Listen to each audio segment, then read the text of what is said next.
Halo mahasiswa program studi pariwisata Bahari Universitas Padjadjaran dan mahasiswa yang mengambil program Merdeka Belajar Kampus Merdeka. Di sini saya Tika Nurhayati akan sharing terkait informasi mengenai monetisasi, peluang, dan tantangan sektor pariwisata Bahari. Kalau kita bicara terkait dengan pariwisata Bahari, di sini akan kita share terkait dengan pendahuluannya, kemudian nanti masuk ke sub pokok bahasan, kemudian ke sub simpulan. Kalau kita bicara mengenai pariwisata pada kondisi yang memang terjadi pandemi COVID-19, ini membuat suatu perubahan yang sangat besar di kehidupan masyarakat. Bukan hanya masyarakatnya saja, tapi juga kondisi sumber daya alamnya juga. Kondisi seperti ini, kita mulai beradaptasi dengan hal-hal seperti halnya ketika kita menerapkan pola-pola bagaimana kita menjaga supaya virus atau wabah pada saat pandemi COVID-19 ini bisa beradaptasi dengan kondisi real yang ada pada diri kita, gitu ya.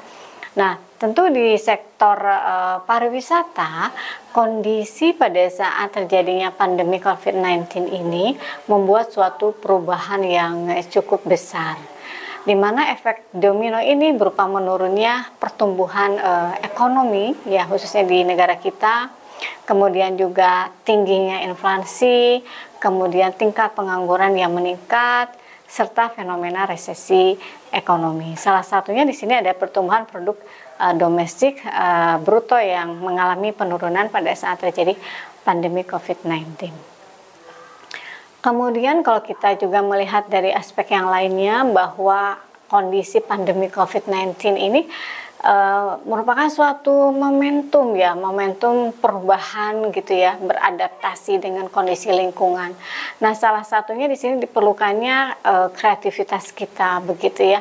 Sehingga kalau kita bicara mengenai kreativitas, kemudian juga pertumbuhan ekonomi, nah di sini ekonomi kreatif ini tentu memberikan suatu gagasan, kemudian konsep-konsep terkait dengan ekonomi begitu ya. Seperti di bidang pariwisata ini, ketika orang pergi ke suatu tempat destinasi, ternyata pada saat pandemik ini terjadi penutupan tempat destinasi. Kemudian juga terjadi pengaturan kota jumlah wisatawan yang bisa masuk ke dalam suatu kawasan wisata tersebut ya. Nah, sektor pariwisata dan ekonomi kreatif ini tentu bukan hanya meliputi kepada produk saja yang dihasilkan oleh masyarakat, tetapi di dalamnya juga tentu adalah jasa atau services yang dilakukan. Seperti misalnya kita membuat platform aplikasi terkait dengan wisata virtual misalnya gitu ya. Kemudian juga terkait dengan bagaimana menata resort atau misalnya penginapan, mendesainnya gitu ya pada saat terjadinya pandemi COVID-19 ini. Tentu di sini dengan mempertimbangkan cleanliness, healthy, and environmental sustainability atau CHNS gitu ya, itu selalu disampaikan begitu ya pada saat terjadinya pandemi COVID-19 ini.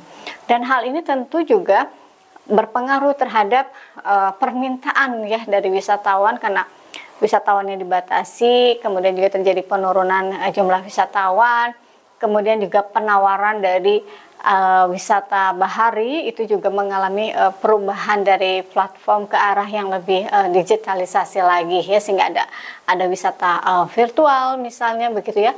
Itu adalah ide-ide kreativitas yang terjadi pada saat pandemi COVID-19.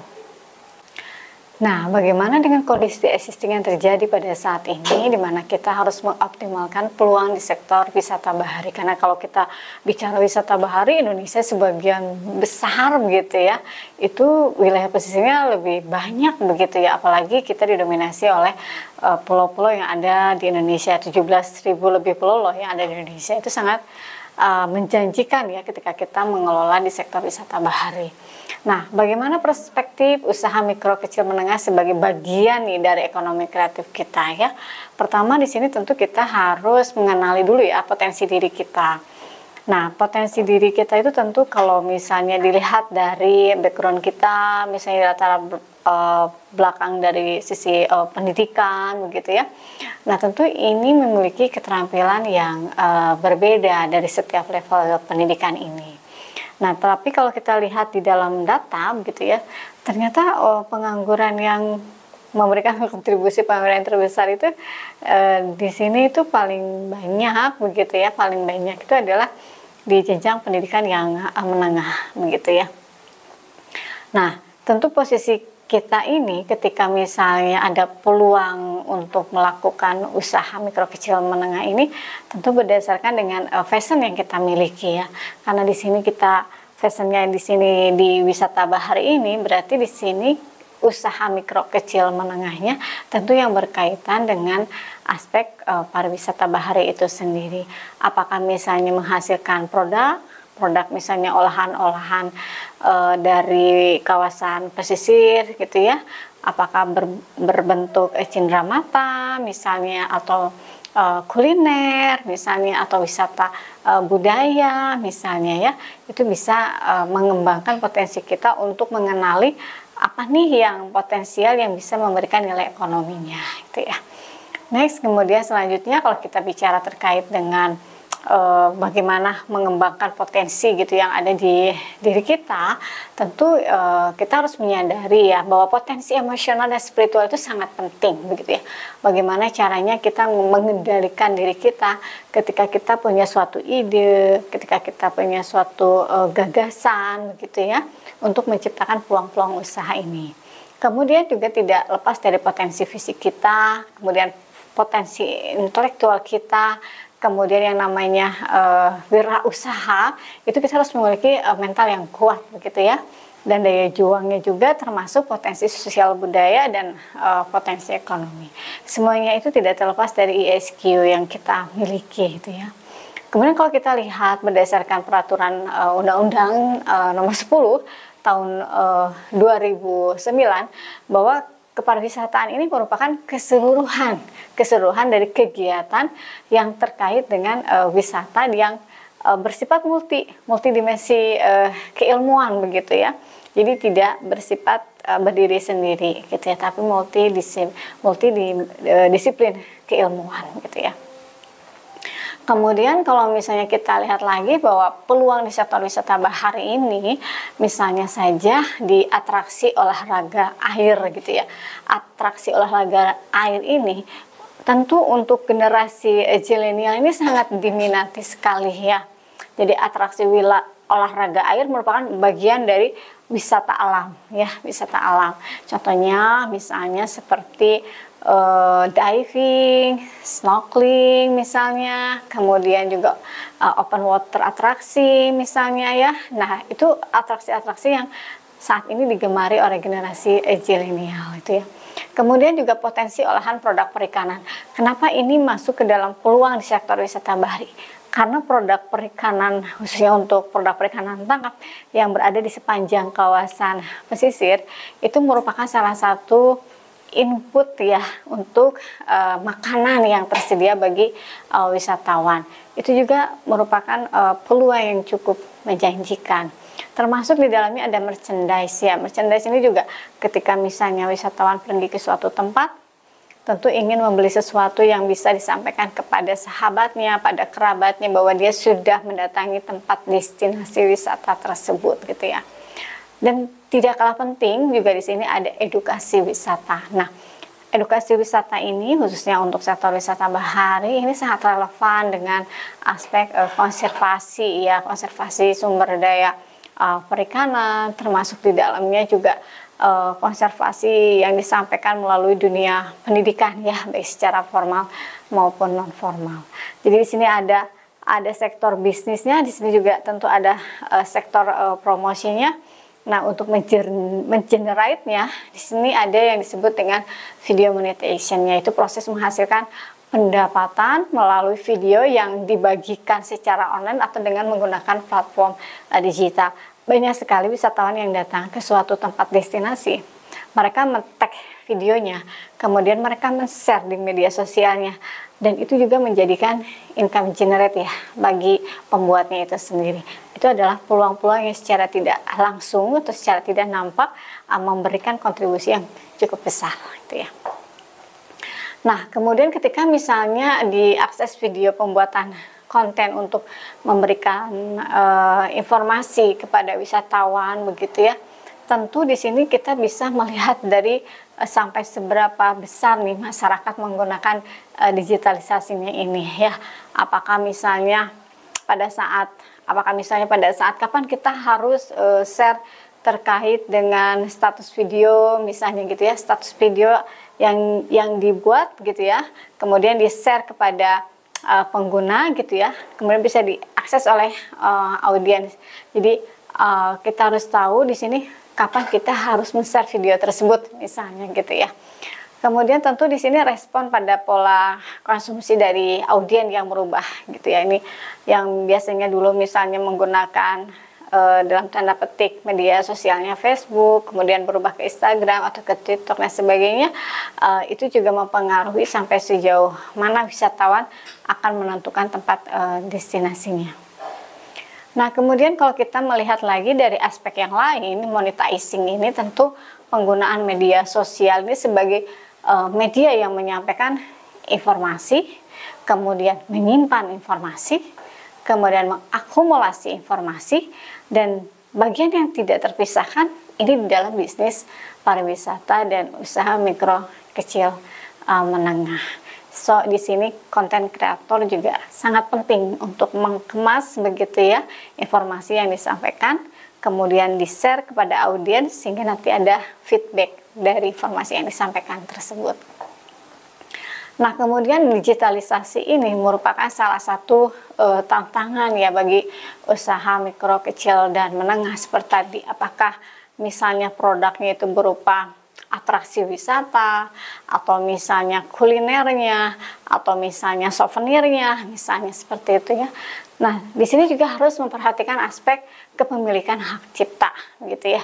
Tentu hak cipta ini ketika membuat suatu produk gitu ya, sampai seberapa besar nih seseorang menggunakan produk tersebut gitu ya, kemudian juga kapabilitas kemampuan dari penggunaan sistem informasi teknologinya, kemudian konten-konten yang dibuatnya begitu yang menginformasikan destinasi wisata bahari ini harus memiliki nilai edukasi gitu ya, harus memiliki nilai edukasi itu baik secara langsung maupun tidak langsung ya. Konten yang disampaikan itu tentu memiliki muatan-muatan yang menambah knowledge-nya dari responden atau dari wisatawan begitu ya, sebagai customer-nya begitu ya. Kemudian tentu dari monetizing ini kita harus menghindari aspek kontroversi gitu ya, ujaran kebencian gitu ya, hal-hal yang itu yang harus dijadikan pembatas gitu ya ketika kita misalnya menyampaikan informasi ya di sini. Kemudian beralih dari online itu menjadi solusi terbaik bagi para pelaku UMKM ya pada saat pandemi. Dan sekarang setelah pasca pandemik juga kondisi seperti ini masih tetap berlangsung. Pilihan digitalisasi menjadi priority bagi konsumen pada saat ini. Kemudian di sini kalau kita bicara mengenai bisnis wisata gitu ya, bagaimana kita ini harus memiliki tentu ya watak pengusaha ya, harus memiliki jiwa kepemimpinan, kemudian harus memiliki rasa percaya diri gitu ya, kemudian harus yakin dengan apa yang platform yang kita tawarkan di bidang wisata tersebut, kemudian juga berani mengambil resiko begitu ya, memiliki komunikasi yang baik, kemudian juga bersifat supel, dan tentu di sini memiliki inovatif dan kreatif yang tidak pernah berhenti gitu seorang wirausahawan gitu ya. Nah, perspektif UMKM sebagai bagian dari ekonomi kreatif ini, kalau kita lihat berdasarkan Undang-Undang nomor 10 tahun 2009, bahwa daya tarik wisata ini memiliki definisi bahwa daya tarik wisata ini memiliki keunikan, keindahan, dan nilai yang berupa keanekaragaman, kekayaan alam, budaya, dan hasil buatan manusia yang menjadi sasaran atau tujuan dari wisatawan, gitu ya. Nah, kemudian kebutuhan di sektor wisata bahari ini berdasarkan survei begitu ya. Ada kebutuhan berdasarkan modal kerja, kemudian kebutuhan berdasarkan prakerjanya, kondisi logistiknya, kemudian relaksasi izin ya, dan kebutuhan untuk mempromosikan misalnya melalui kegiatan webinar misalnya seperti itu ya. Kemudian selanjutnya kalau kita bicara lagi terkait dengan strategi ya, strategi kapasitas dari pemulihan wisata bahari menuju endemik, di mana monetisasi peluang dan tantangan sektor pariwisata bahari ini dilihat dari beberapa aspek. Pertama yaitu modal kerja kepada pelaku usaha wisata bahari melalui lembaga pengelolaan modal usaha kelautan dan perikanan, kemudian juga standar operasional prosedur wisata dengan tatanan normal yang baru, kemudian pembangunan ya dan pengembangan wisata bahari. Ini berbasis desa wisata bahari atau Dewi Bahari, kemudian promosi wisata bahari misalnya melalui digitalisasi, kemudian juga potensi wisata bahari yang berbasis masyarakat, dan tidak lupa mengembangkan potensi lokal untuk peningkatan usahanya. Nah, kemampuan adaptasi dan inovasi yang baik dari para penggiat bisnis industri pariwisata bahari ini dilihat dari 3 parameter tersebut. Yaitu di sini ada customer centris, ada digital nomadnya, ada di tren transformasi digitalnya.